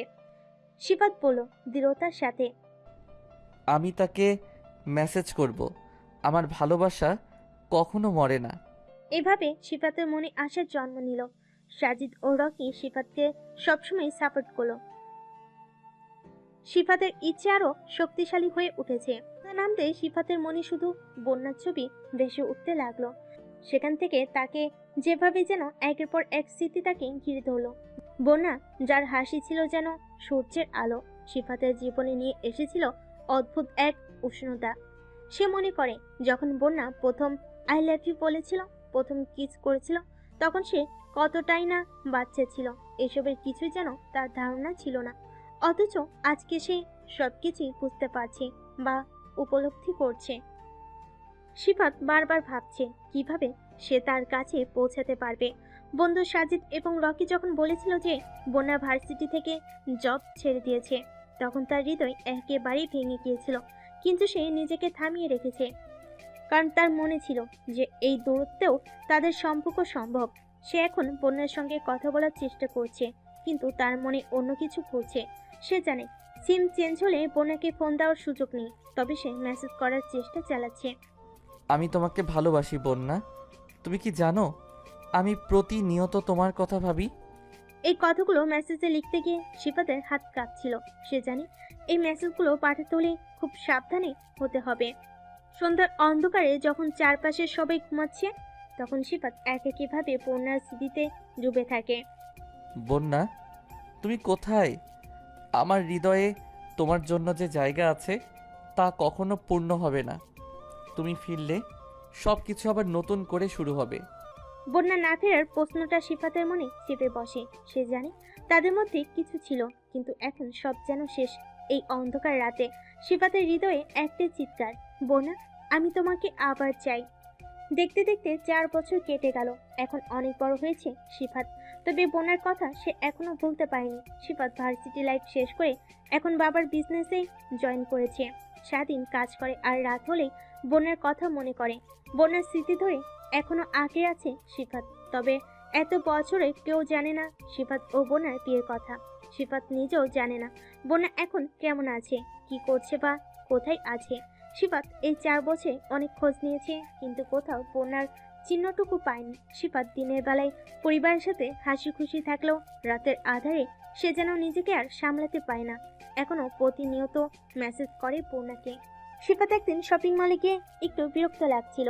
অনেক দোকান ঘুরে দেখছিল, কিন্তু কিছুতেই মনে শান্তি পাচ্ছিল না। হঠাৎ সামনে একদম কাছে বন্যা। সাদা টপস আর জিন্সে সে অসাধারণ লাগছিল। সিফাতের হৃদয় একসাথে দ্রুত ধড়ফড় করতে শুরু করলো। সে ভাবছিল, এটা সত্যি হচ্ছে নাকি? আমি কি সত্যি বন্যাকে দেখছি? তার মনে হচ্ছিল এই সুযোগটা হাতছাড়া করা যাবে না। সে সাহস করে এগোতে চাইল, কিন্তু ঠিক তখনই বন্যা পাশের একটি দোকানে ঢুকে গেল। সিফাত কিছুই বুঝে উঠতে পারল না। তার মধ্যে এক ধরনের হতাশা কাজ করতে লাগলো। মনে হচ্ছিল যেন সমস্ত কিছুর মধ্যে বন্যা সরে যাচ্ছে। কিছুক্ষণের জন্য মনে হচ্ছিল তার সব ইচ্ছে, সব আকাঙ্ক্ষা যেন ভেঙে যাচ্ছে। সে গভীর নিঃশ্বাস নিয়ে ভাবতে লাগলো। এটি তো সুযোগ, আমি তাকে কথা বলতে বলবো। কিন্তু যখন সে দোকানের ভিতর এগুতে লাগলো, বন্যা তখনই তার দৃশ্যপট থেকে সম্পূর্ণ হারিয়ে যায়। সিফাত বুঝতে পারছিল না কিভাবে আবার তার সামনে আসবে। হৃদয়ের মধ্যে তীব্র এক আশা আর দুঃখ বয়ে যাচ্ছিল, আর সে নিজেকে প্রশ্ন করতে লাগলো। এভাবে তো হবে না। সিফাত সেদিন হতাশা মনেই বাসে ফিরে আসে। অন্যদিকে বন্যা বাসে ফিরে এসে এক ধরনের অস্বস্তি অনুভব করছিল। কেন সিফাত তার সামনে এলো? তার মনে হচ্ছিল সিফাতের মুখোমুখি হওয়ার মধ্যে যেন তার ভেতরকার সব কষ্ট আবার উন্মোচিত হচ্ছে। সে চায় না সিফাত তাকে আবার ঘৃণার চোখে দেখুক। এটা সহ্য করা তার পক্ষে একদমই অসম্ভব। বন্যা তার পুরাতন সিমটা ফোনে ঢুকে একটু নস্টালজিক হয়ে পড়ে। সিফাত তাকে এই পর্যন্ত অনেক মেসেজ করেছে। কিছু মেসেজ ছিল এরকম। প্রথমে আমি তোমাকে ভুল বুঝেছিলাম, কিন্তু এখন মনে হচ্ছে তোমার প্রতি আমার অনুভূতিগুলো শুধু বেড়ে চলেছে। আমি চাই তোমার সাথে আরও বেশি সময় কাটাতে, কারণ তুমি আমার জন্য অনেক গুরুত্বপূর্ণ। আমি জানি আমাদের মাঝে কিছু ভুল বোঝাবুঝি হয়েছিল, কিন্তু আমি তোমার কাছে ফিরতে চাই। আমার হৃদয়ে তোমার জন্য একটি বিশেষ স্থান আছে, এবং আমি চাই সেটি যেন কখনো ফাঁকা না থাকে। যতদূর যাই, তোমার চিন্তা সবসময় আমাকে অনুসরণ করে। তুমি আমার জীবন, আমার প্রেম। প্রতি রাতে যখন আমি ঘুমাতে যাই, তোমার কথা ভাবি। তুমি আমার স্বপ্নের রাজকুমারী। তুমি কি জানো তোমার অনুপস্থিতি আমার জন্য কতটা কষ্টকর? এত অপেক্ষা করিয়ে কোথায় চলে গেলে তুমি? আমার প্রতীক্ষার মাঝে তোমার অভাব অনুভব করছি। এতদিন পরেও আমি তোমাকে খুঁজছি। তুমি কি ফেরত আসবে? আমি না হয় ভুল বুঝেছিলাম, পাশে থেকে আমাকে সংশোধন করে নিতে। কেন চলে গেলে আমাকে ছেড়ে? আমার ভেতরে ভালোবাসা না জাগিয়ে কেন হারিয়ে গেলে? এই সহজ সরল ছেলের প্রেমে পড়ে? এই ছেলেটাকে যদি নিজের মনের মতো করে নিতে না পারবে, কেন আসছিলে আমার জীবনে? বন্যা এসব মেসেজ পড়ে মুচকি হাসে। সে বুঝতে পারছে সিফাত তাকে অবশেষে ভালোবেসে ফেলেছে। অপর পাশে সিফাত প্রতিদিনের মতো আজকেও বন্যাকে মেসেজ করলো। আজকে তোমাকে দেখলাম, একদম পরীর মতো দেখতে লাগছিল আমার মিষ্টি বউটাকে। বউ বললাম দেখে আবার রাগ করো না। আমার সাথে তো তোমার বিয়ে হয়েছেই, তাই না? হোক সেটা গোপনে, বিয়ে তো বিয়েই। বন্যা মেসেজটা পড়ে মুচকি হাসলো। এদিকে সিফাতের আজ হঠাৎ মনে হলো বোনাকে ফোন করবে সে। সে জানে প্রতিদিনের মতো আজকেও ফোন বন্ধ দেখাবে। তারপরও হতাশ মনে ফোন করলো সিফাত। ফোন ঢুকছে দেখে সে খুশিতে আত্মহারা হয়ে পড়লো। কয়েকবার ফোন বাজলো, কিন্তু কেউ ফোন তুললো না। এভাবে আরো কয়েকবার ফোন দিল সিফাত। অবশেষে ফোন রিসিভ হলো। হ্যালো, আসসালামু আলাইকুম। ওয়ালাইকুম সালাম। সিফাত খুশিতে দিশেহারা হয়ে গেল। কি বলবে সে যেন খুঁজে পাচ্ছে না। এই মুহূর্তে তার ডিকশনারিতে সব শব্দ হারিয়ে গেছে। অপর পাশে বন্যা হ্যালো হ্যালো বলেই যাচ্ছে, আর সিফাত খুশিতে আত্মহারা। সিফাত একটু শান্ত হয়ে পড়ল। কেমন আছো তুমি? কে বলছেন আপনি? বন্যা এমন একটা ভাব নিল যেন সে বুঝতে পারেনি এইটা সিফাত। আরে আমি সিফাত, মোস্তাফিজুর রহমান সিফাত, আপনার বিয়ে করা বর। কোন সিফাত? আমি সিফাত নামের কাউকে চিনি না। সিফাত দুঃখ ভরা ক্লান্তে বলল, প্লিজ মজা করো না। আমি তোমাকে অনেক ভালোবাসি। তোমাকে আমি এই 4 বছরে অনেক জায়গায় খুঁজেছি, কিন্তু আমি কোথাও পাইনি। তোমাকে অনেকবার ফোন দিয়েছি, কিন্তু ফোন বন্ধ দেখায়। এই 4 বছরে যে তোমাকে কতগুলো মেসেজ করেছি তা বলার বাহিরে। ও আচ্ছা, ডিভোর্স পেপার রেডি হয়ে গেছে, কালকে পেয়ে যাবে। প্লিজ এমনটা বলিও না। বন্যা এতক্ষণ ধরে লক্ষ্য করেনি শিফাত তাকে তুমি করে কথা বলছে, কিন্তু যখন বুঝতে পারলো তখন মুচকি হাসলো বন্যা। আচ্ছা, কালকে ভার্সিটির মাঠে বিকেল 4টায় দেখা করো, ওখানে হবে বাকি কথা। এই কথা বলে ফোন কেটে দিল বোনা। শিফাত অনেক কষ্ট পেয়েছে এই 4 বছরে। সে বোনাকে অনেক খুঁজেছে, কিন্তু সে কোথাও খুঁজে পায়নি। আর এখন যখন পেল তখন হারাতে হবে, এসব ভাবলেই তার বেঁচে থাকার ইচ্ছাটা মরে যাচ্ছে। শিফাত সিদ্ধান্ত নিল যদি বোনা থাকে সত্যি সত্যি ডিভোর্স দিয়ে দেয়। কালকে যদি বোনাকে সে কিছু বোঝাতে না পারে তাহলে বোনার সামনে বিষ পান করে মারা যাবে। কি লাভ এই জীবন রেখে? ভাবতে ভাবতে ঘুমিয়ে গেল শিফাত। পরের দিন বনাজ নীল শাড়িতে একটি বিশেষ আবেদন নিয়ে সাজলো। তার শাড়ির সূক্ষ্ম ডিজাইনগুলো যেন একে অপরকে আলিঙ্গন করছে এবং সেগুলো তার শরীরে ভাঁজে ভাঁজে ঝলমল করছে। নীল রঙের শাড়ির সাথে মিল রেখে সে একটি সাদা ব্লাউজ পরেছে, যা তার কোমল ত্বককে আরো উজ্জ্বল করে তুলেছে। তার চুলগুলো একটি সুন্দর পনিটেল করে বাঁধা, কিন্তু কিছু মুক্ত নক্তার গালে পড়ে আছে, যা তার মুখ ওপরের একটি নরম কোমলতা নিয়ে এসেছে। বোনের মুখে একটু হালকা মেকআপ, যা তার চেহারাকে আরো আকর্ষণীয় করে তুলেছে। তার ঠোঁটে একটি হালকা গোলাপি রং, যে সে আজ একটি বিশেষ মুহূর্তের অপেক্ষায় রয়েছে। বন্যার চেহারা আজ সত্যি মনোমুগ্ধকর। তার আত্মবিশ্বাসী হেঁটে যাওয়া এবং উজ্জ্বল হাসি যেন শিফাতের সাথে দেখা করার আগে সে তার প্রেমের অনুভূতি প্রকাশ করে দিচ্ছে। আজকের সাজের মাধ্যমে সে শিফাতের প্রতি তার গভীর অনুভূতি আর ভালোবাসার একটি ছোট্ট ইঙ্গিত দিচ্ছে। ভার্সিটির ক্যাম্পাসে বসে শিফাত অপেক্ষা করছে বন্যার জন্য। শিফাত একটি সাদা শার্ট পরেছে, যা তার গায়ের রঙকে আরো উজ্জ্বল করে তুলেছে। শার্টের সাথে একটি নীল জিন্স প্যান্ট পরেছে, যা তার লুককে আভিজাত্যময় করেছে। তার চুলগুলো নিয়েটলি স্টাইলড এবং কিছুটা ছোট রাখা, কিন্তু শিফাতের চোখে মুখে আতঙ্ক ও ভয়। সাথে একটি সাদা ঘড়ি রয়েছে, যা তার হাতের দিকে আলো ঝলমল করছে, আর ছোট্ট একটা বিশেষ শিশি। যদি বন্যা তাকে সত্যি সত্যি ডিভোর্স দিয়ে চলে যায়, তখন সে এটা পান করে মারা যাবে। শিফাতের অপেক্ষার প্রহর ঘনীভূত হচ্ছে। হঠাৎ করে ক্যাম্পাসের দূর থেকে একটি পরিচিত ছায়া সামনে আসতে শুরু করে। সেটি ধীরে ধীরে স্পষ্ট হতে থাকে। নীল শাড়িতে সেজে ওঠা বন্যা তার পা চলার সঙ্গে সঙ্গে যেন চারপাশে এক ধরনের কোমলতা ছড়িয়ে পড়ে। বোনের মুখে একটি মৃদু হাসি, তবে শিফাতের দিকে চোখ পড়লেই তা দ্রুত ভেঙে যায়। তার চোখের উজ্জ্বলতায় একটা আতঙ্ক এবং সংকোচ দেখা যায়। শিফাতের হৃদয়ে রক্তের চাপ বাড়তে থাকে, মনে হচ্ছে সময় থেমে গেছে। বন্যা এসে শিফাতের সামনে দাঁড়ালো। সাদা শার্ট পরা শিফাতের আতঙ্কিত মুখোপরি দেখে তার চোখে কৌতূহল এবং কিছুটা দয়া স্পষ্ট। সে জানে আজকের কথাবার্তার জন্য প্রস্তুতি নিতে হবে। এতদিন কোথায় ছিলে তুমি? শিফাত গম্ভীর স্বরে বলল। বন্যা, আমি তোমাকে খুঁজতে খুঁজতে ক্লান্ত হয়ে গেছি। এই 4 বছরে আমি তোমাকে অনেকবার মিস করেছি। বন্যা কিছুটা সংকোচে পড়ে গেল, কিন্তু তার মুখে উপরে কিছুটা রক্ষণশীল। আমি জানি সিফাত, তবে আমাদের কিছু আলোচনা করতে হবে। শিফাত মনে মনে প্রস্তুতি নিল, কিন্তু সে জানে আজ তাদের সম্পর্কের ভবিষ্যৎ নির্ধারণের সময় এসেছে। বন্যা ধীরে ধীরে শিফাতের সামনে দাঁড়িয়ে এক নিঃশ্বাসে বলল, আমার কাছে একটা সিদ্ধান্ত এসেছে। আমি ভাবছি আমাদের সম্পর্ককে শেষ করে দেওয়া উচিত। শিফাতের চোখে আতঙ্ক আর অবিশ্বাসের ছাপ। সে জানে এই কথাগুলো শুনতে চাইছে না, কিন্তু তা শুনতে হলো। তার হৃদয়টা যেন চূর্ণ বিচ্ছিন্ন হয়ে গেল। কিন্তু কেন বন্যা? তুমি তো আমার জীবনের অংশ। আমি তোমাকে ছাড়া ভাবতেই পারি না। বন্যা একটু নিচে তাকালো, তারপর বলল, তুমি জানো আমাদের বিপদ অনেক বদলে গেছে। আমি বিদেশ চলে গেছি, আর তুমি তো প্রথম থেকেই আমাদের সম্পর্কটা এভাবে চাওনি। তুমি তো প্রথমেই আমাকে ডিভোর্স দিতে চাইছিলা, তাহলে এখন কেন এমন করছো? তুমি কি জানো আমি প্রতিদিন তোমাকে খুঁজেছি? যখন তুমি ফোন বন্ধ রেখেছিলে, আমি তখন তোমাকে দিনের পর দিন হাজার হাজার মেসেজ করতাম। প্লিজ তুমি আমার সাথে এখন এমন করো না।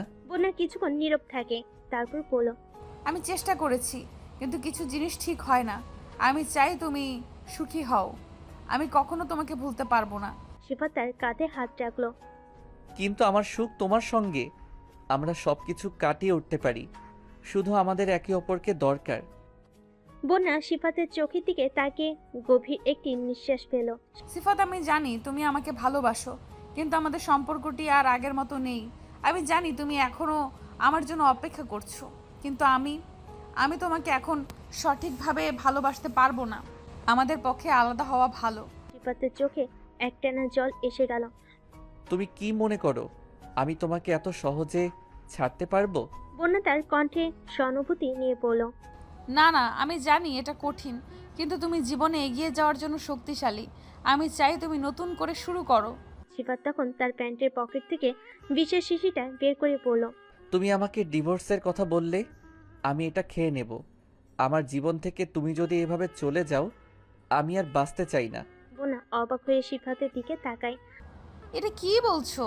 তুমি কি মজা করছো? এমন কিছু বলো না।